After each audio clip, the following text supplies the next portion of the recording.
இயேசு கிறிஸ்துவின் நாமத்தினாலே கர்த்தாவை சொல்லும் அடியேன் கேட்கிற நிகழ்ச்சிக்கு நான் உங்களை அன்புடன் வரவேற்கிறேன். நாம் சேர்ந்து கர்த்தருடைய வார்த்தையை நாம் தியானிப்போமாக. இன்றைய நாளிலும் கர்த்தர் நம்மோடு பேசுவாராக.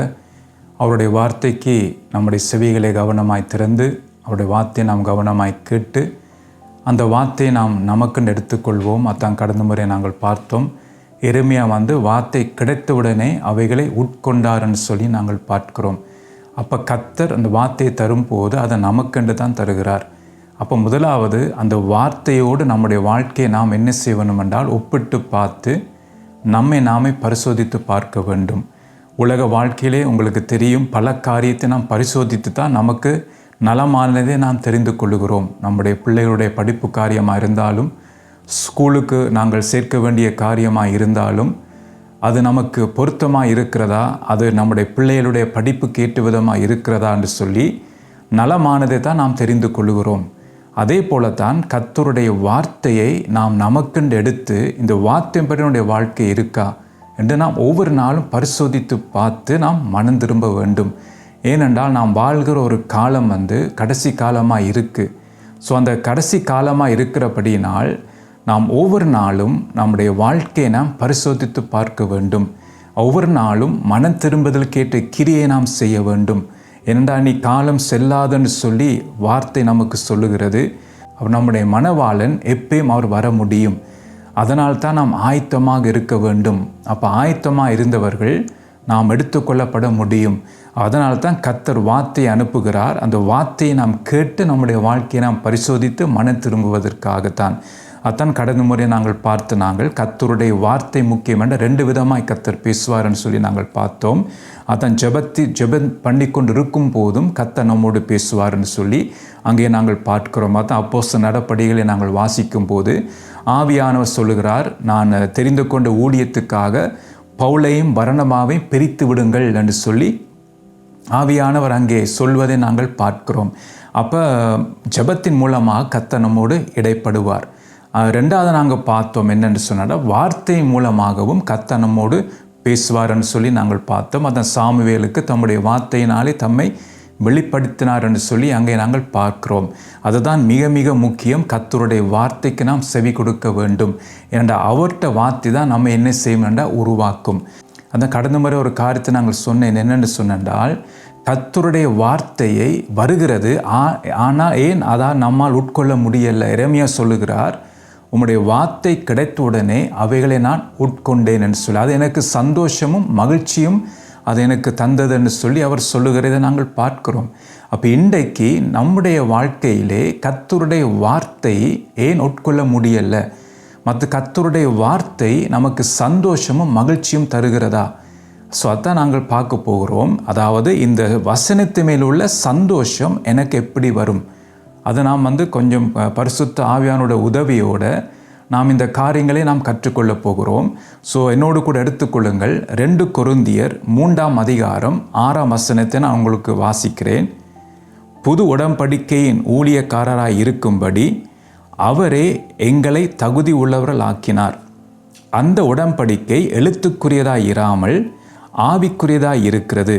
எழுத்து கொள்ளுகிறது, ஆவியோ இருப்பிக்கிறதுன்னு சொல்லி இங்கே நாங்கள் பார்க்கிறோம். பாருங்கள், இந்த வசனத்தை பார்க்கும்போது நாம் வாழும் காலத்திலே நாம் ஒரு புது உடன்படிக்கையின் ஊழியக்காரராய் நாம் இருக்கிறோம். பாருங்கள், புது உடன்படிக்கைன்னு சொல்லும்போது பழைய உடன்படிக்கை உள்ளது. அதான் அந்த மோசையின் மூலமாக அது கொடுக்கப்பட்டது இஸ்ரவேல் ஜனங்களுக்கு. அப்போ அந்த நியாய பிரமாணத்தின்படி தான் அவங்களுடைய வாழ்க்கை இருக்க வேண்டும் என்று சொல்லி அங்கே நாங்கள் பார்த்தோம். அதனால தான் யூதஸ் அந்த நியாய பிரமாணத்தை அவர்கள் கை கொண்டு வந்தார்கள் என்று சொல்லி நாங்கள் பார்க்கிறோம். ஆனால் இப்போ நம்முடைய வாழ்க்கையில் ஒரு காரியத்தை நாம் கவனிக்க வேண்டும். பாருங்கள், வேதம் என்ன சொல்லுகிறதாம், அந்த உடன்படிக்கை எழுத்துக்குரியதாக இராமல் ஆவிக்குரியதாக இருக்கிறது. அப்போ இப்போ நமக்கு கொடுக்கப்பட்ட அந்த உடன்படிக்கை எழுத்துக்குரியது அல்ல. ஏனென்றால் என்ன சொல்லு, எழுத்து கொள்ளுகிறது, ஆவியோ உயிர்ப்பிக்கிறது. அது என்ன அர்த்தம் என்று பார்த்தீங்கன்னா, மோசையினாலே நியாயப்பிரமாணம் கொடுக்கப்பட்டது. அப்போ அந்த நியாயப்பிரமாணத்தின்படி அவர்கள் பாவம் செய்யும் போது, கர்த்தர் வார்த்தையை மீறும் போது, கட்டளைகளை மீறும் போது அவர்கள் பார்த்தீங்கன்னா மிருகங்களை பலி செலுத்தி அவர்கள் அவங்களுடைய பாவங்கள் மன்னிக்கப்படுகிறத நாங்கள் பார்க்கிறோம். அப்போ அவர்கள் கிரியை செய்கிறார்கள். அவங்களுடைய வாழ்க்கையிலே பார்த்தீங்கன்னா கர்த்தர் மன்னிக்கிறார். ஆனால் அவங்களுடைய வாழ்க்கையிலே பாவத்திலிருந்து விடுதலை இல்லாமல் இருந்தது, ஒரு மனம் திரும்புதல் இல்லாமல் இருந்தது. ஏனென்றால் அந்த எழுத்து அதான் கொள்ளுகிறதுன்னு சொல்லி நாங்கள் பார்க்கிறோம். அப்போ அந்த எழுத்தின்படி அவங்க கிரியை செய்தாங்க, பலி செலுத்தினாங்க. அதான் நீங்கள் லேவிய ராகம் எல்லாம் பார்க்கும்போது அங்கே செய்ய வேண்டிய கடமைகளை அவர்கள் செய்தார்கள். பாவம் செய்யும் போது என்னென்ன செய்யணும் என்று சொல்லி அங்கே சொல்லப்படுகிறது. மோசையினாலே ஜனங்களுக்கு கொடுக்கப்பட்டது, அவர்கள் அதை செய்தார்கள். ஆனால் அவங்களுடைய வாழ்க்கையிலே மன திரும்புதல் இருக்கவில்லை, அவங்களுடைய வாழ்க்கையிலே விடுதலையும் இருக்கவில்லை. அதான் நாங்கள் பார்க்குறோம். ஆனால் அந்த புது உடன்படிக்கையை பார்க்குறதா அது எப்படியாம், அது உயிர்ப்பிக்கிறதா இருக்கிறது. அப்போ நம்முடைய வாழ்க்கையில் ஒரு மாற்றத்தை கொண்டு வருகிறது, நம்முடைய வாழ்க்கையில் ஒரு மன திரும்புதலை கொண்டு வருகிறது. அதான் புதிய உடன்படிக்கைக்கும் பழைய உடன்படிக்கைக்கும் இருக்கிற வித்தியாசத்தை நாங்கள் பார்க்கிறோம். பாருங்கள், அந்த அப்போஸ்தலர் 13ஆம் அதிகாரம் 39ஆம் வசனத்தை நான் வாசிக்கிறேன். அப்போது நான் சொல்வது உங்களுக்கு விளங்கும்.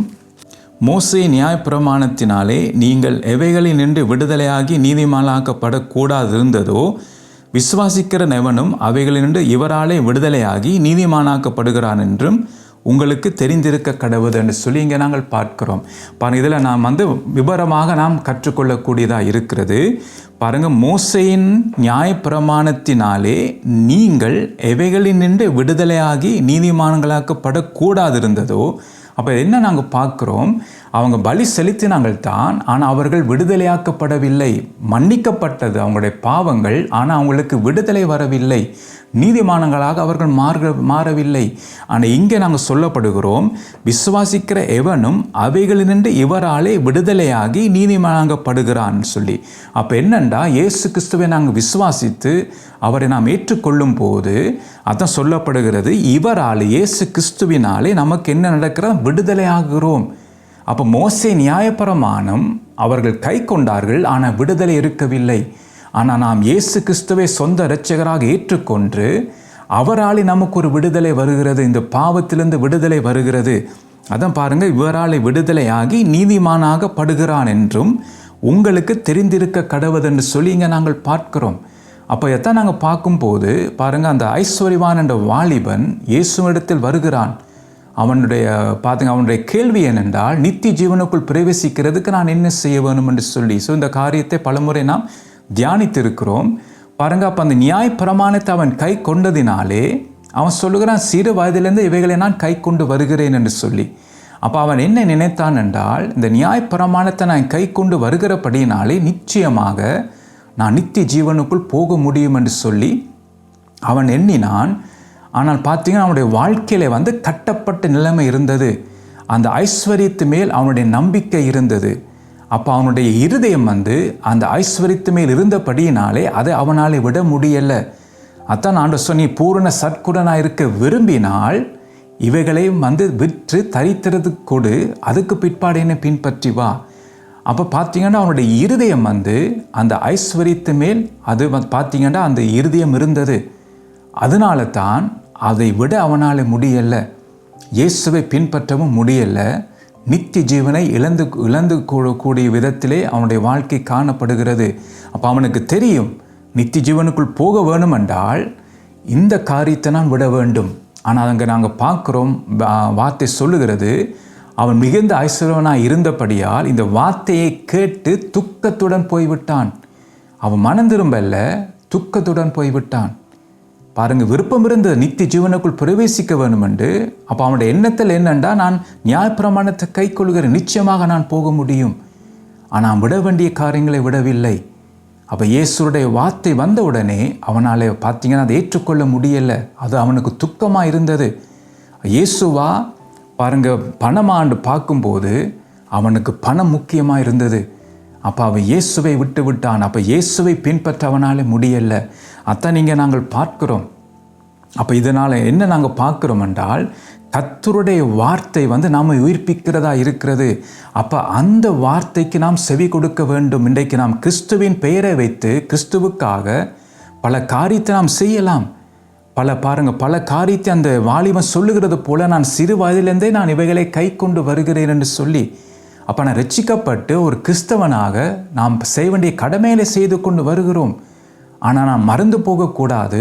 நான் செய்கிற அந்த கிரியை, அந்த கடமையினாலே பரலோகத்துக்கு நான் போக முடியாது. அப்போ பரலோகம் போக வேணும் என்றால் வார்த்தையின்படி என்னுடைய வாழ்க்கை இருக்க வேண்டும். அதான் உங்களுக்கு ஆரம்பத்தில் நான் சொன்னேன், வார்த்தையின்படி நம்முடைய வாழ்க்கை இருக்காண்டு நாம் பரிசோதித்து பார்த்து மனம் திரும்ப வேண்டும். அதுதான் பரலோகம் நம்மிடத்தில் எதிர்பார்க்கிறது. அதற்காகத்தான் கர்த்தர் வார்த்தையை அனுப்புகிறார். உங்களுக்கு தெரியும், ஆதியாகமத்தை நாங்கள் பார்க்கும்போது பூமியானது ஒழுங்கின்மையும் வெறுமையாக இருந்தது. அப்போ கர்த்தர் என்ன செய்தார்? தம்முடைய வார்த்தையை கொண்டுதான் அவைகளை புதுப்பித்தார். அதுக்கு பிற்பாடு அவர் என்ன சொல்லுகிறார்? எல்லாம் நல்லதென்று கண்டுன்னு சொல்லி அங்கே நாங்கள் பார்க்கிறோம். அப்போ நம்முடைய வாழ்க்கையில் ஒரு மாற்றம் வர வேண்டுமா? நம்முடைய வாழ்க்கையில் இருக்கிற இருள் விலகி வெளிச்சம் வர வேண்டுமா? நாம் செய்ய வேண்டிய ஒரே ஒரு காரியம், கர்த்தருடைய வார்த்தை மீது எங்களுக்கு சந்தோஷம், எங்களுக்கு மகிழ்ச்சியும் வர வேண்டும். ஆனால் இன்றைக்கு கர்த்தருடைய வார்த்தை மீது சந்தோஷம் மகிழ்ச்சியும் இல்லாமல் இன்றைக்கு உலக காரியத்தில் எங்களுக்கு சந்தோஷம் வருகிறது. அதனால் தான் இன்றைக்கு நாம் என்ன செய்கிறோம்? பல பேர் உலக ஆசைகளுக்கு பின்னால் ஓடிக்கொண்டிருக்கிறார்கள். ஏனென்றால் அந்த உலக காரியங்கள் தான் இன்றைக்கு பல பேருக்கு சந்தோஷமும் மகிழ்ச்சியும் அது கொடுக்கிறது. அப்போ அதற்காகத்தான் அவங்களுடைய நேரத்தை கொடுக்கிறார்கள், அதற்காகத்தான் அவங்களுடைய முழு பலத்தை கொடுக்கிறார்கள், அதற்காகத்தான் அவர்கள் பார்த்திங்கன்னா மிகவும் பிரயாசப்படுகிறார்கள். அந்த வாலிபனை போல தங்களை வாழ்க்கையை பரிசோதித்து பார்த்து தங்களுக்கு தெரியும், இந்த காரியம் இருந்தால் நான் நித்திய ஜீவனுக்குள் போக முடியாதென்று தெரிந்தாலும் கூட அந்த உலகத்தின் ஆசை இவர்கள் மனம் திரும்பாதபடிக்கு அது அவர்களுக்கு தடையாக இருக்கிறது. அப்போ அந்த உலகத்தை வெறுக்க முடியலை. ஏனென்றால் அந்த உலக காரியம் இன்றைக்கு பல பேருக்கு ஒரு சந்தோஷத்தை மகிழ்ச்சியும் கொடுக்கிறதுனாலே அதை அவர்களால் விட முடியாதபடிக்கு ஒரு கட்டப்பட்ட நிலைமையிலே காணப்படுகிறார்கள். ரட்சிக்கப்பட்டவர்கள் தான், ஆனாலும் கூட அவர்கள் கட்டப்பட்டு இருக்கிறார்கள். அப்போ இந்த நிலைமையிலிருந்து கர்த்தருடைய வார்த்தையை மாத்திரம்தான் எங்களுக்கு ஒரு விடுதலையை தரும். அப்போ நானும் நீங்களும் கர்த்தருடைய வார்த்தையை அந்த வாஞ்சியோடும் தாகத்தோடும் கேட்கும்போது தான் அந்த வார்த்தை மீது எங்களுக்கு ஒரு வாஞ்சியும் பார்த்திங்கன்னா சந்தோஷம் அது எங்களுக்கு கொண்டு வரும். பாருங்கள், பழைய உடன்படிக்கையை பார்க்கும்போது அவங்க செய்ய வேண்டிய கிரியைகளை தான் செய்தார்கள், ஆனால் அவங்களுடைய வாழ்க்கையிலே மாற்றங்கள் பார்க்க முடியலை. பாருங்கள், எபிரேயர் 4ஆம் அதிகாரம் 12ஆம் வசனத்தை நான் பார்க்கும்போது பாருங்கள், அந்த புது உடன்படிக்கை ஆவிக்குரியதாக இருக்கிறது என்று சொல்லி நாங்கள் பார்த்தோம். அதான் 2 கொரிந்தியர் 3:6 சொல்லுகிறது. ஸோ அந்த வார்த்தை நமக்குள் என்ன மாற்றத்தை கொண்டு வருகிறோம்னு சொல்லி நாம் அந்த வசனத்தை நாங்கள் பார்க்க போகிறோம். பாருங்கள், பழைய ஏற்பாட்டு பாருங்கள், பழைய உடன்படிக்கை ஜனங்களே மாற்றவில்லை. அவர்கள் பலி செலுத்தினார்கள், தான் செய்ய வேண்டிய கடமையை செய்தார் என்றால் அந்த பழைய உடன்படிக்கையே சொல்லப்பட்டிருக்கு பலி செலுத்த வேணும் என்று சொல்லி. அப்போ அதை அவர்கள் செய்தார்கள். ஆனால் பார்த்தீங்கன்னா பல பேருடைய வாழ்க்கை மாறவில்லை. ஆனால் இன்றைக்கு நமக்கு ஒரு சான்ஸ் இருக்குது. என்னென்றால், நாம் மனம் திரும்ப நமக்கு ஒரு வாய்ப்பை கர்த்தர் தந்திருக்கிறார். அதான் அதை நாங்கள் பயன்படுத்த வேண்டும். பாருங்கள், எபிரேயர் 4ஆம் அதிகாரம் 12ஆம் வசனத்தை நான் வாசிக்கிறேன். தேவனுடைய வார்த்தையானது ஜீவனும் வல்லமையும் உள்ளதாயும் இருபுறம் கருக்குள்ள எந்த பட்டயத்திலும் கருக்கானதாயும் ஆத்துமாவையும் ஆவியையும் கணுக்கனையும் ஊனையும் பிரிக்கத்தக்கதாக உருவ குத்துகிறதாயும் இருதயத்தின் நினைவுகளையும் யோசனைகளையும் வகை அறுக்கிறதாயும் இருக்கிறது என்று சொல்லி இங்கே நாங்கள் பார்க்கிறோம். பாருங்கள், அருமையான காரியத்தை இங்கே நாங்கள் பார்க்குறோம். 5 காரியம் கர்த்தருடைய வார்த்தை நம்முடைய வாழ்க்கையில் ஒரு மாற்றத்தை கொண்டு வருகிறதை பாருங்கள் இங்கே நாங்கள் பார்க்குறோம். முதல் காரியம் பார்த்தீங்கன்னா அது ஜீவனுள்ளதாக இருக்கிறது. அப்போ அந்த வார்த்தை நான் உட்கொள்ளும் போது எரேமியா சொன்னது போல் உங்களுடைய வார்த்தை கிடைத்த உடனே அவைகளை நான் உட்கொண்டேன். அப்போ அந்த வார்த்தை நான் எனக்கு சொந்தமாக்கி கொள்ளும் போது அந்த வார்த்தை எனக்குள் ஜீவனை கொண்டு வருகிறது. பாருங்கள், அந்த ஜீவன் தான் எனக்குள் பார்த்தீங்கன்னா வாழ்க்கையில் ஒரு மாற்றத்தை கொண்டு வரும். இப்போ இன்றைக்கு பார்த்தீங்கன்னா நம்முடைய வாழ்க்கையில் உலக ரீதியாக பல ஆசீர்வாதத்தை வைத்திருக்கலாம், உலக ரீதியாக நமக்கு ஒரு பேரை நாம் உண்டாக்கி இருக்கலாம். ஆனால் அதெல்லாம் நாங்களுக்கு ஜீவனை கொண்டு கொடுக்காது. இன்றைக்கு பல பேரை பாருங்கள், உலகத்தாரை பார்க்கும்போது நல்ல செல்வாக்காக இருக்கிறார்கள், ஆனால் அவங்களுடைய வாழ்க்கையிலே ஜீவன் இல்லை. அவங்களுடைய வாழ்க்கையிலே ஒரு மரித்த நிலைமையிலே காணப்படுகிறார்கள், ஒரு கட்டப்பட்ட நிலைமையிலே காணப்படுகிறார்கள், பல காரியங்களே அடிமைப்பட்டு போய் இருக்கிறார்கள். ஆனால் பணம் இருக்குதான், படிப்பு இருக்குதான், வசதி இருக்குதான், ஆனாலும் அவங்களுடைய வாழ்க்கையிலே விடுதலை இல்லை.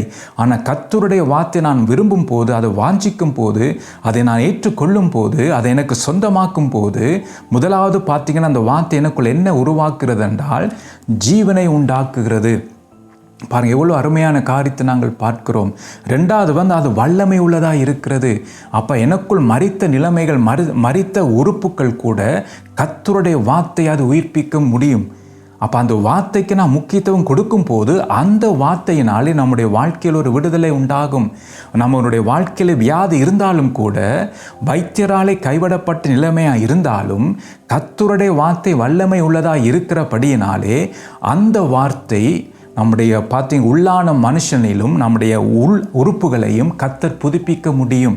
ஏன்னா அந்த வார்த்தை கொண்டு தான் பாருங்க பூமியை கர்த்தர் உருவாக்கினார். பூமியானது பார்க்கும்போது இருளாக இருந்தது. அப்போ அந்த கர்த்தருடைய வார்த்தையினாலே தான் கர்த்தர் அதை புதுப்பித்தார் என்று சொல்லி நாங்கள் பார்க்குறோம். அப்போ அந்த வார்த்தை எனக்குள் அது ஜீவனை உண்டாக்கி அது வல்லமை உள்ளதாக இருக்கிறபடினால் கர்த்தர் உள் உறுப்புகளை அவர் உருவாக்க முடியும், அதை இயக்க முடியும். அந்த காரியங்களை மரித்த உறுப்புகளை கர்த்தர் உருவாக்க முடியும். அடுத்தது பார்த்தீங்கன்னா கருக்குள்ள எந்த பட்டயத்திலும் கருக்கானதாக இருக்கிறது. அப்போ நம்மை மனம் திரும்ப தூண்டுகிறது. இன்றைக்கு வார்த்தையை நாம் என்ன செய்கிறோம், நமக்குன்னு எடுத்துக்கொள்ளாமல் மற்றவர்களுக்கு அதை ஒப்பிட்டு பார்க்குறோமா, அவங்களோட வாழ்க்கை இப்படி இருக்கிறபடியால் இந்த வார்த்தை அவங்களுக்கு பொருத்தமாக இருக்கும் என்று சொல்லி மற்றவருடைய வாழ்க்கையை நாங்கள் பார்த்து இந்த வார்த்தையை நாம் எடுத்துக்கொள்கிறோம். அப்போ மற்றவருடைய வாழ்க்கையை பார்க்கிறதுக்கல்ல, நம்முடைய வாழ்க்கையை பார்க்கிறதுக்கு தான் கர்த்தர் நம்மோடு பேசுகிறார். அப்போ முதலாவது நாம் தான் கர்த்தருடைய வார்த்தைக்கு முன்பாக நம்மை நிறுத்தி வைத்து நம்மை பரிசோதித்து பார்க்க வேண்டும். அதான் எப்படி இருக்குதாம், கருக்குள்ள எந்த பட்டயத்திலும் அது கருக்கானதாக இருக்கிறது. நாலாவது பார்க்கும்போது ஆத்துமாவையும் ஆவியையும் கணுக்களையும் ஊனையும் பிரிக்கத்தக்கதாக உருவ குத்துறதா இருக்கிறது. பாருங்க, அப்போ உள்ளுக்குள்ள ஆபரேஷன் ஆண்டவர் செய்கிறார். கர்த்தருடைய வார்த்தை அனுப்பி நம்மை உருவாக்குகிறார். பாருங்க, எல்லாம் பிரித்தெடுக்கிறார். அதான் கர்த்தருடைய வார்த்தை செய்கிறது. அப்போ அந்த வார்த்தை நாம் சந்தோஷமாக ஏற்றுக்கொள்ள வேண்டும். அது கர்த்தருடைய வார்த்தை நமக்கு சந்தோஷம் மகிழ்ச்சியும் கொண்டு வர வேண்டும். அப்புறம் அஞ்சாவது இதயத்தின் நினைவுகளையும் யோசனைகளையும் வகை அறுக்கிறதாயும் இருக்கிறது. பாருங்கள், எவ்வளோ காரியத்தை கர்த்தருடைய வார்த்தை செய்கிறதுன்னு சொல்லி நாங்கள் பார்க்கிறோம். அப்போ தேவனுடைய வார்த்தை ஒரு மனுஷனுக்கு விடுதலை கொடுத்து எப்படி மாற்றுகிறது என்று பாருங்கள். அவனுடைய வாழ்க்கையில் ஒரு மாற்றம் வருகிறது. ஆனால் பாருங்கள், பழைய ஏற்பாட்டு உடன்படிக்கையின்படி பாருங்கள், எப்படியான ஒரு மாற்றத்தை ஜனங்களுக்குள் பார்க்க முடியலை. அவங்க செய்ய வேண்டிய கடமைகளை தான் செய்தார்கள் ஒழிய, ஆனால் அவங்களோட வாழ்க்கையில் ஒரு மன திரும்புதலை பார்க்க முடியலை. பாருங்கள், எப்படியான மாற்றத்தை இது கொண்டு வருதுன்னு சொல்லி நாங்கள் பார்ப்போம். பாருங்கள், எபேசியர் 5ஆம் அதிகாரம் 26-27 வாசிக்கும் போது இந்த வார்த்தை தேவனுடைய ஜீவனுள்ள வார்த்தை நம்ம எப்படி அது உருவாக்கி கொண்டு வருகிறதுன்னு சொல்லி அந்த எபேசியரில் நாங்கள் பார்க்க முடியும். தாம் அது திருவசனத்தை கொண்டு தண்ணீர் முழுக்கினால் சுத்திகரித்து பரிசுத்தமாக்குறதுக்கும் கரை திரை முதலானவைகள் ஒன்றும் இல்லாமல் பரிசுத்தமும் பிழையற்றதுமான மகிமையுள்ள சபையாக அது தமக்கு முன் நிறுத்தி கொள்வதற்கும் தம்மை தாமே அதற்காக ஒப்பு கொடுத்தார். பாருங்கள், அப்போ அது என்னன்னு பார்த்தீங்கன்னா கர்த்தர் நம்மை உருவாக்குவதற்காகவும் பாருங்கள், இந்த கரை திரை பிழையற்ற பரிசுத்தமுள்ள ஒரு மகிமையுள்ள ஒரு மனிதனாக சபையாக அவருக்கு முன் நிற்கிறதுக்கு தகுதி உள்ளவர்களாய் மாறுவதற்காகத்தான் கர்த்தர் வசனத்தை கொண்டு என்ன செய்ய நம்மை சுத்திகரிக்கிறார். அதான் ஏற்கனவே இந்த காரியத்தை நாம் தியானித்தோம். பாருங்கள், அப்போ 5 காரியத்தை நாங்கள் பார்க்குறோம். 1 கரை இல்லாத ஒரு வாழ்க்கை, 2 திரை இல்லாத ஒரு வாழ்க்கை, 3வது பரிசுத்தமுள்ள ஒரு வாழ்க்கை, 4வது பிழையற்ற ஒரு வாழ்க்கை, 5வது மகிமையுள்ள ஒரு வாழ்க்கையை நாம் வாழ்வதற்காகத்தான் கர்த்தருடைய வார்த்தை நம்மை உருவாக்கி கொண்டு வருகிறது. கர்த்தருடைய வார்த்தை நம்மை பார்த்தீங்கன்னா நம்மை மனம் திரும்ப செய்கிறது. அதான் இங்கே நாங்கள் பார்க்குறோம். அப்போ ஏன் இன்னும் நம்முடைய வாழ்க்கையில் விடுதலை இல்லாமல் இருக்கிறது? என்ன காரணம் என்றால் பாருங்கள், யோவான் எழுதின சுவிசேஷம் 8:32 சொல்லுகிறது, சத்தியத்தை அறிவீர்கள், சத்தியம் உங்களை விடுதலையாக்கும் என்று சொல்லி இங்கே நாங்கள் பார்க்கிறோம். அப்போ தேவனுடைய வசனத்தை வெறும் வசனமாக நாம் வாசித்தால் பாருங்கள், சத்தியத்தை நாம் அறிய முடியாது. இன்றைக்கு பல பேர் வேதத்தை வாசிக்கிறார்கள். பாருங்கள், உங்களுக்கு தெரியும், பைபிள் ஸ்கூலுக்கு போகிறவர்கள் நம்ம ப்ரொஃபஸர்மார் எல்லாம் பைபிளை நல்லா அறிந்து வைத்திருக்கிறார்கள். ஆனால் அந்த வசனமாகத்தான் அறிந்திருக்கிறார்கள் ஒழிய பாருங்கள், சத்தியத்தை அவர்கள் அறிய முடியலை. ஏன்னா அந்த வசனத்திலே சத்தியம் இருக்கிறது. அப்போ அது ஆவியானவர் தான் நமக்கு அது வெளிப்படுத்துவார். அப்போ நாம் வசனத்தை தான் நாம் வாசிக்கிறோம் ஒழிய, ஆனால் அதுக்குள்ள சத்தியத்தை நாம் அறியவில்லை. உங்களுக்கு தெரியும், ஏற்கனவே நான் உங்களுக்கு உதாரணத்தை சொல்லியிருக்கிறேன். இப்போ பாருங்கள், நான் ரத்தத்தை எடுத்து பார்த்தீங்கன்னா நான் கொடுக்கும்போது அவங்க பரிசோதித்து பார்த்து அவர்கள் அதுக்குள் இருக்கிற காரியங்களை கண்டுபிடிக்கிறார்கள். அப்போ அதை பரிசோதித்து அப்போ அந்த படித்தவர்களுக்கும் பாருங்கள், அவர்கள் டாக்டர்மார்களுக்கு தான் அவங்களுக்கு தெரியும் இந்த இரத்தத்தில் என்னென்ன காரியங்கள் இருக்குன்னு சொல்லி. அப்போ எல்லாம் பார்க்கும்போது இரத்தமாகத்தான் இருக்கும். ஆனால் யாருக்கு என்னென்ன வியாதி இருக்கிறது, யாருக்கு என்னென்ன காரியங்கள் இருக்குன்னு சொல்லி அதை பரிசோதித்து பார்த்தால் தான் அது முடியும். அதே போல தான் இன்றைக்கு நாம் வசனத்தை நாம் வசனமாக வாசித்தால் அது நமக்கு ஒரு அறிவு நமக்கு வரும், ஒரு வேத அறிவு நமக்கு இருக்கும். அப்போ வசனத்தை குறித்த அறிவை நாம் வச்சிருப்போம். ஆனால் அந்த வசனம் நமக்கு ஒரு விடுதலை தராது. ஏனென்றால் சத்தியத்தை நாம் அறிய வேண்டும். மற்ற வேதம் சொல்லுகிறது சத்தியத்தையும் அறிவீர்கள். அப்போ சத்தியத்தை அறிவதற்கேற்ற அந்த நிலைமைக்கு நான் வர வேண்டும். அப்போ அந்த நிலைமை எப்படி எனக்கு வரும் என்றால் நான் வளரும் போது தான் வரும். அப்போ அந்த வளர வேணும் என்றால் நான் உங்களுக்கு முதலே சொன்னது மாதிரி கர்த்தருடைய வசனத்து மீது எனக்கு சந்தோஷம் மகிழ்ச்சியும் வர வேண்டும். அப்போ எப்போ ஒரு மனுஷனுக்கு கர்த்தருடைய வசனத்து மீது சந்தோஷம் மகிழ்ச்சியும் வருகிறதோ அப்போ தான் நான் அந்த வசனத்தை வாசிக்கும் போது அதில் ஒரு சத்தியத்தை பரிசுத்த ஆவியானவர் வெளிப்படுத்துவார். அப்போ இதுதான் அந்த ரகசியத்தை நாங்கள் பார்க்கிறோம். இன்றைக்கு அநேகர் வசனத்தை அறிந்து வைத்திருக்கிறார்கள், ஆனால் சத்தியத்தை அறியவில்லை. அப்போ வசனத்துக்கு இருக்கும் சத்தியத்தை அறிந்தால்தான் அந்த சத்தியம் அவர்களை விடுதலையாக்கி ஒரு மனம் திரும்புதலை கொண்டு வரும். இதுதான் நாங்கள் பார்க்கிறோம். அப்போ இந்த வேத அறிவு நமக்கு விடுதலை தராது, சத்தியம்தான் நமக்கு விடுதலை தரும். அதை இங்கே நாங்கள் பார்க்கிறோம். பாருங்கள், ஒரு கேள்வி வருகிறது, எப்படி சத்தியத்தை நாம் அறிய முடியும்? இப்போ வசனத்தை நாம் அறிந்து வைத்திருக்கிறோம். உங்களுக்கு தெரியும் இயேசு பாருங்கள் வாழ்ந்த காலத்தில் என்ன செய்தார், அற்புதம் செய்தார். ஸோ பல காரியத்தை நாம் அறிந்து வைத்திருக்கிறோம். இப்போ வேதத்தில் பல சம்பவங்கள் நமக்கு தெரியும். பவுலுடைய குறித்த காரியங்கள் நமக்கு தெரியும், பேதுருடைய காரியங்கள் நமக்கு தெரியும். ஸோ எல்லாம் நமக்கு தெரியும். ஆனால் நாம் சத்தியத்தை அறிய வேண்டும். சத்தியத்தை அறிந்தால்தான் அந்த அறிவு எனக்கு ஒரு விடுதலையை தரும், என் வாழ்க்கையில் ஒரு மாற்றத்தை கொண்டு வரும், எனக்கு ஒரு மனம் திரும்புதலை கொண்டு வரும், எனக்கு ஒரு உணர்வை கொண்டு வரும். அப்போ அந்த நிலைமைக்கு நாம் வர வேண்டும். அதை நாங்கள் இப்போ பார்க்க போகிறோம், எப்படி சத்தியத்தை நாம் அறிய முடியும் என்று சொல்லி. முதலாவது பார்ப்போம், 1 கொரிந்தியர் 2ஆம் அதிகாரம் 9ஆம் 10ஆம் வசனத்தை நான் வாசிக்கிறேன். எழுதியிருக்கிறபடி தேவன் தம்மில் அன்பு கூறுவர்களுக்கு ஆயத்தம் பண்ணினவைகளை கண் காணவும் இல்லை, காது கேட்கவும் இல்லை, அவைகள் மனுஷனுடைய இருதயத்தில் தோன்றவும் இல்லை. நமக்கோ தேவன் அவைகளை தமது ஆவியினாலே வெளிப்படுத்தினார். அந்த ஆவியானவர் எல்லாவற்றையும் தேவனுடைய ஆழங்களையும் ஆராய்ந்திருக்கிறார் என்று சொல்லி இங்கே நாங்கள் பார்க்கிறோம். அப்போ வார்த்தை என்ன சொல்லுகிறது என்றால், தேவன் தம்மில் அன்பு கூறுவர்களுக்கு. அப்போ ஒரு விஷயத்தை நாங்கள் பார்க்குறோம், இன்றைக்கு நாம் ரட்சிக்கப்பட்டிருக்கிறோம் என்று சொல்லுகிறோம். ஆனால் எத்தனை பேர் தேவன் மீது உண்மையாக அன்பு உள்ளவர்களாக இருக்கிறோம் என்றால் வேதம் நமக்கு என்ன சொல்லுகிறது? முழு இருதயத்தோடு, முழு பலத்தோடு, முழு ஆத்மாவோடு, முழு சிந்தையோடு அவரிடத்து நாம் அன்பு கூற வேண்டும் என்று சொல்லி.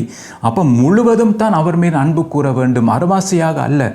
இன்றைக்கு நாம் அவரை அன்பு கூறுகிறோம் என்று சொல்லுகிறோம், ஆனால் உலகத்தை வெறுக்க முடியலை. பல பேருக்கு உலகத்தையும் பிடித்து கொண்டு இருக்கிறார்கள். ஆனால் சொல்ல நான் தேவனிடத்தில் அன்புள்ளவனாக இருக்கிறேன் என்று. அப்போ எதை வைத்து சொல்லுகிறார்கள்? நான் தேவன் மேல் அன்புள்ளவனாக இருக்கிறேன் என்று சொல்லி அவங்க செய்கிற கிரியை வைத்து தான் சொல்லுகிறார்கள்.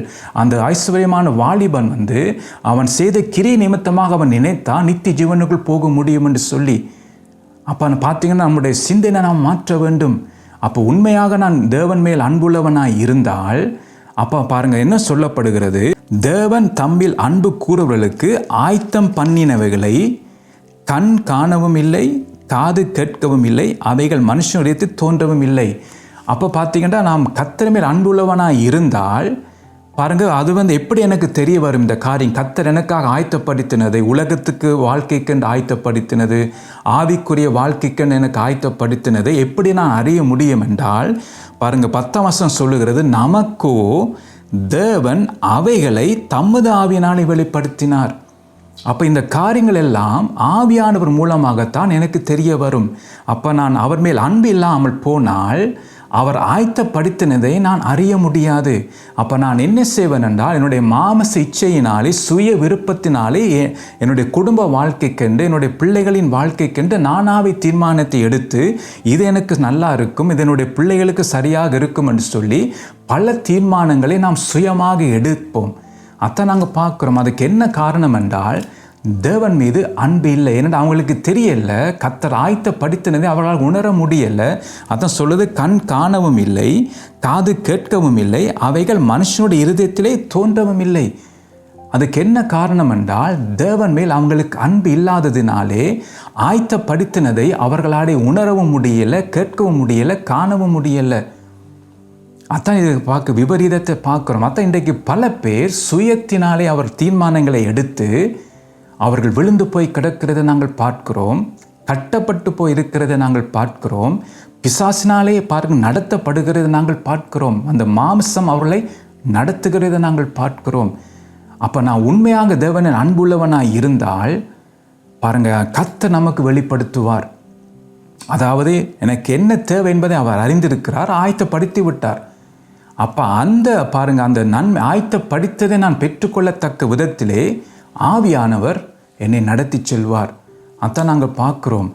அதுதான் சொல்லப்படுகிறது, நமக்கோ தேவன் அவைகளை தமது ஆவியினாலே வெளிப்படுத்தினார். அப்போ அந்த ஆவியானவர் எல்லாவற்றையும் தேவனுடைய ஆழங்களையும் ஆராய்ந்திருக்கிறார். அப்போ அவருடைய சித்தத்தை நான் அறிய முடியும். அப்போ நான் செய்ய வேண்டிய காரியத்தை அவர் எனக்கு சொல்லுவார். நான் பேச வேண்டிய காரியங்களை அவர் எனக்கு சொல்லுவார். குடும்பத்துக்கு எடுக்க வேண்டிய தீர்மானங்கள் அவர் எனக்கு சொல்வார், என்ன செய்ய வேண்டும் என்று சொல்லி, எங்கே போக வேண்டும், என்ன காரியங்கள், என்ன வேலை, என்ன படிப்பு, எல்லாம் அவரே எனக்கு சொல்லி கொடுப்பார். அதுக்கு என்ன தேவை என்றால் அவர் மேல் நான் முழு இருதயத்தோடு, முழு பலத்தோடு, முழு சிந்தையோடு, முழு ஆத்மாவோடு நாம் அவர் மேல் அன்பு கூற வேண்டும். அப்போ நாம் உலகத்தை அன்பு கூர்ந்தோம் என்றால் அவர் மேல் முழுமையாக நான் அன்பு கூற மாட்டோம். அது வாயாலே சொல்லுவோம் நான் அன்பு கூறுகிறேன் என்று, ஆனால் நம்முடைய இருதயம் உலகத்தை வாஞ்சித்து கொண்டிருக்கும்.